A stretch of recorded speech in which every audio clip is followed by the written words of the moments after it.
கமல் சாருடைய பிறந்த நாள் வந்தால் எல்லா ஊடகமும் எதை போடும்? அவர் நடித்த படத்தை போடும். அவர் நடித்த விளம்பரம் எதனா இருந்தால் தேடி கண்டுபிடிச்சி போடும். இடையில் அவர் நடித்த புது படங்கள் எதனா வந்தால் என்ன பண்ணும்? அதையும் சுட சுட எடுத்து போடும். இந்த மாதிரியான செய்திகள்லாம் காட்டுமே தவிர, கமல் சார் எழுதி வச்ச கவிதைகள் இவ்வளவு இருக்கு. இந்த கவிதைகளில் சரி ஒரு சிலதாச்சும் கை கிடைச்சிருக்குல்ல. இதை பார்த்தீங்கன்னா நான் போட்டு காட்ட போகிறேன். இது உலகநாயகன் கமலஹாசன் சார் எழுதின கவிதை. அவர் பார்த்தீங்கன்னா வெறும் நடிகராக மட்டும் பார்க்காதீங்க. ஒரு கவிஞர், ஒரு எழுத்தாளராக நீங்கள் பாருங்கன்னு இந்த ஊடகம் தான் என்ன பண்ணிருக்கணும்? மக்கள் கிட்ட கொண்டு சேர்த்துருக்கணும்.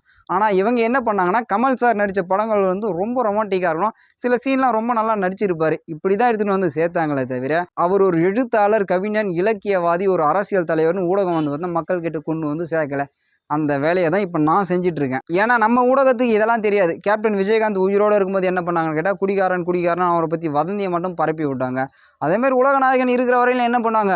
அவர் ஒரு நல்ல நடிகன் இதை மட்டும் தான் எடுத்துகிட்டு காட்டுவாங்களே தவிர, அவருடைய படைப்புகளை ஒருபோதும் எடுத்துகிட்டு சேர்க்க மாட்டாங்க. இது என்ன காரணம்னு எனக்கு தெரியல.